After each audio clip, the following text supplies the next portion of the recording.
I love coffee, I love tea, I love the jive and it loves me. Coffee and tea.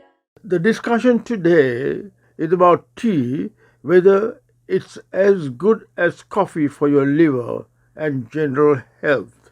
Recently, I viewed an interview given by Dr. Sanjeeva Chopra, MD, Professor of Medicine at the Harvard Medical School, regarding health benefits of consuming coffee pertaining to your liver.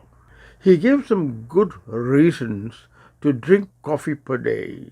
He said multiple studies and meta-analysis have shown that people who drink 2 cups of regular have 40% reduction in primary liver cancer mortality, colon cancer, skin cancer, including malignant melanoma, among the others. I thought I should discuss the comparison between the health benefits of tea drinking, goodness, and general health effects with drinking regular coffee. Times they had less fibrosis. Then a study in gastroenterology that people who drank 2 cups of regular coffee a day had a 50% reduction in hospitalization and mortality from chronic liver disease. It turns out that primary liver cancer arising in the liver, is now the third leading cause of cancer mortality in the world. And multiple studies and a meta-analysis have shown that people who drink 2 cups of regular coffee, 40% reduction in primary liver cancer mortality. An ingredient that both coffee and tea has is caffeine. Tea and the jive and me. A cup, a cup, a cup, a cup, a cup. I love Java, sweet and high. Whoops. Now, brewed coffee has more caffeine than brewed tea.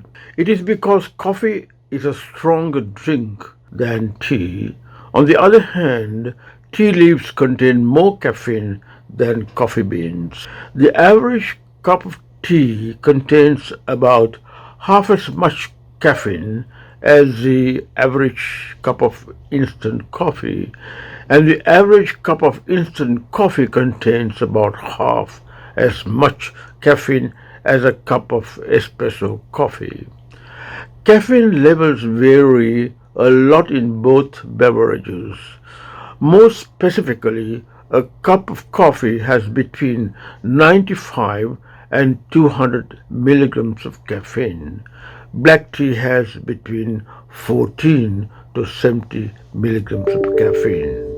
A cup of brewed tea contains around 47 milligrams of caffeine per 240 milligrams cup. If you get caffeine related side effects, the choice would be to drink tea more than coffee. If you have side effects with caffeine, the choice would be a cup of coffee when you need a quick jolt of energy. Black tea has less caffeine, will keep you energized and alert.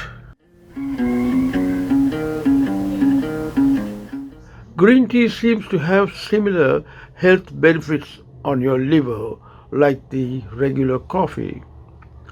Green tea helps in the regulation of the lipid metabolism, which reduces the accumulation of fat in the liver. Green tea also has polyphenolic antioxidants that has a protective effect against malignant changes in the liver. Let's discuss about the lipid metabolism in the liver.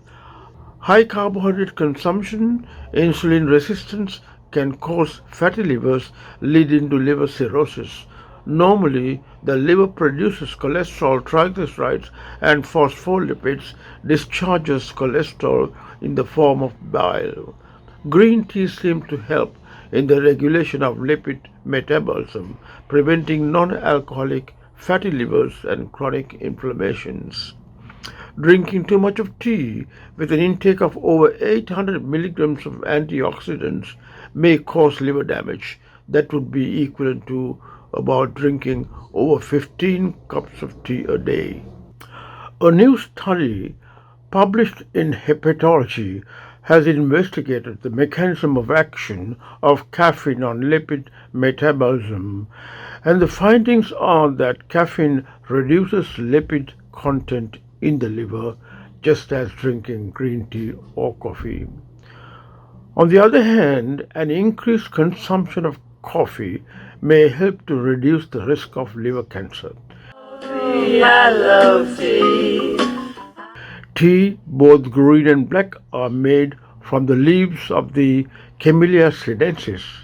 You would be seeing plenty of tea plantations as you drive to Nuwara in Sri Lanka in the hills on both sides of the road. Tea bushes are pruned so well that it resembles a carpet in most well-kept tea plantations. The key difference between the two is that black tea is an oxidized form and the green tea is more unprocessed. Black tea goes through various processes. The leaves are rolled in the factories and then exposed to the air to trigger the oxidative process. Green tea contains a catechin called epigallocatechin 3 gallate. Catechins are natural antioxidants that help prevent cell damage and provide other benefits. These substances can reduce the formation of free radicals in the body, protecting cells and molecules from damage. Oolong and black tea have significantly less catechins because they are either partially or fully oxidized. Black tea contains another group of antioxidants called flavonoids, which benefit heart health. Studies have found regularly drinking black tea may help reduce the risk of heart disease. Black tea is rich in oxalates, a compound found naturally in many foods. Too much of it can also lead to kidney stones. Coffee, on the other hand, is particularly rich in several powerful antioxidants, including hydrocinamic acid and polyphenols.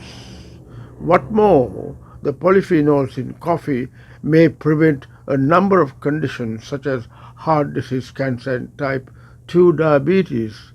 Coffee has its own potent antioxidants and its own demonstrated health benefits.